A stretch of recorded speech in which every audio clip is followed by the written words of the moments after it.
Hi, I'm Ariel. You're watching She Wants the Diction, and this is going to be a video on why I did not finish Black Leopard, Red Wolf by Marlon James. So as is the case with most hyped books, I did not ride the train on this one. Several months ago when it came out and everyone was talking about it, I avoided it like the plague, which is what I tend to do with things that are super hyped, just because I feel like it's all hype, and occasionally I decide I go back and want to try the book again. In this case, I did go back and retry the book, and what made me want to do that was the fact that I saw a video posted by the Cerebral Hedonist where she talked about basically the background on the author, Marlon James. He is basically a gay man from Jamaica that was persecuted for his sexuality and also dealt with a lot of religious issues upon coming out, and pretty much fled to America to get away from the homophobic culture there. I related a lot to that struggle, like religion and sexuality, and so knowing it was written by an Unknown Voices queer author, that made me kind of want to go back and revisit it. I also heard descriptions of it described as African Game of Thrones, which apparently was a joke from Marlon himself that got taken way out of context and isn't really accurate, and I would agree with it not really being that accurate. So why did I quit this book?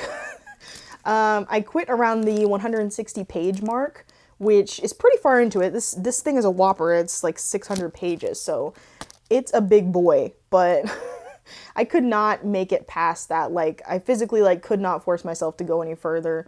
And so I'm going to go over some of the reasons why this book was kind of just really unappealing to me. And the first one I'm going to talk about is Marlon's use of language. He refers to vagina as koo. All the characters in the story refer to it as koo, like K-O-O.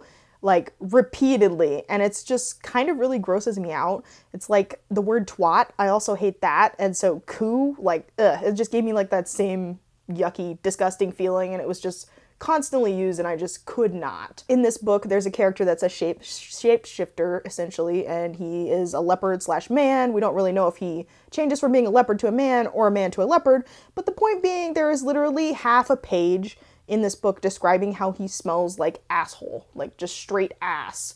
So, not really a thing that I needed in my life. Master Builder Chicken Fucker is an actual canon phrase that is used within this book, if that gives you an idea of what exactly you're in for. And the dialogue is also really vulgar, and I could kind of see maybe some Game of Thrones comparisons just because a lot of the dialogue seems to be made up of insults. It's people trying to do the most crude insult that they possibly can to each other. And I understand the verbal banter.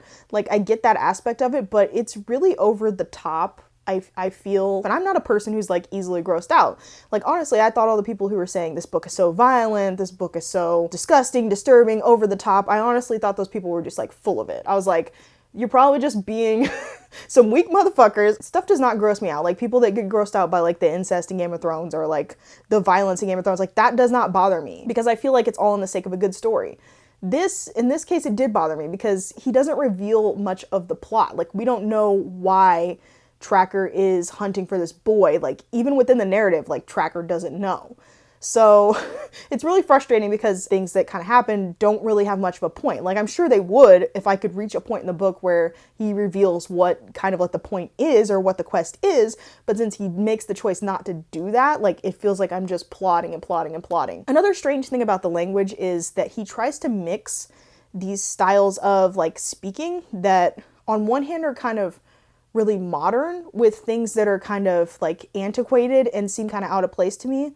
An example of this is sometimes the characters will say mayhaps, and this is inserted into broken English. Most of the characters speak broken English, and I assumed this was an attempt to make it feel almost as if these characters are speaking African, but he's translating it into English, and so to give you that impression that this is not their first language, or this isn't actually written in English, I assumed this was an artistic choice to write in a sort of stilted broken English. I hate to say broken English, but I don't know another term for it. Kind of implies that if you speak a second language, you suck at it or something. I don't know what other term to use for that, but it's just kind of weird how suddenly these characters will insert high English or old English into their sentences, and it's really jarring and just kind of like took me out of the story. Like every time I saw it, I was like, what the fuck? On one hand, it sounds like they're super fancy, and then on the other hand, they're like just very much using this crude and vulgar slang. So yeah, I don't know. There's just this weird dissonance. I don't know if maybe having a reaction to the violence is because I don't know African myth, or like if I did have a more of a background in African myth, like this would make more sense to me or gel with me better. Like, I just want to make that clear. I don't know anything about it. But coming from my perspective, like, it was just one sort of killing after another. Like, I can handle a certain amount of violence, and like, I feel like I'm honestly less offended by these things than like most people are. But it was even like too much for me. Like, I don't feel like people were exaggerating how bad it is. And then let me just talk about the whole Tracker Leopard romance to begin with. I'm kind of not sure like what grounds their relationship is on. Like, the Leopard is fucking this other younger boy who Tracker appears to be very like jealous towards, and like is treating him kind of shittily, and I don't know, it just created a bad vibe for me. I'm like, where are we? Is this guy your love interest? Like, is he your friend? Is he your enemy? Like, what is going on? Like, it was not clear at all. And I was like, there's clearly an attraction there, but the way that both of them went about addressing it was just like weird. There was just a lot of problems with it. The language, the constant relentless violence. There is a plot, but we're not given much of it, and there's nothing to really keep me reading or keep me invested. I started out like caring not as much about Tracker as I should have. He went through all these terrible things, like basically lost his family and found out his family wasn't what he thought it was, and went through this process of having to accept the fact that he is essentially a gay man. And I actually thought there was some really beautiful writing in this section where it talks about how essentially he hasn't cut the woman out of him, so he has to suffer both like the plight of the woman and the man, like both. I mean, obviously these ideas that Marlon is playing around here with, like with the genital mutilation and stuff, like big yikes. But the essence of what he was saying, like, you're gonna have to suffer like a man, you're gonna have to suffer like a woman.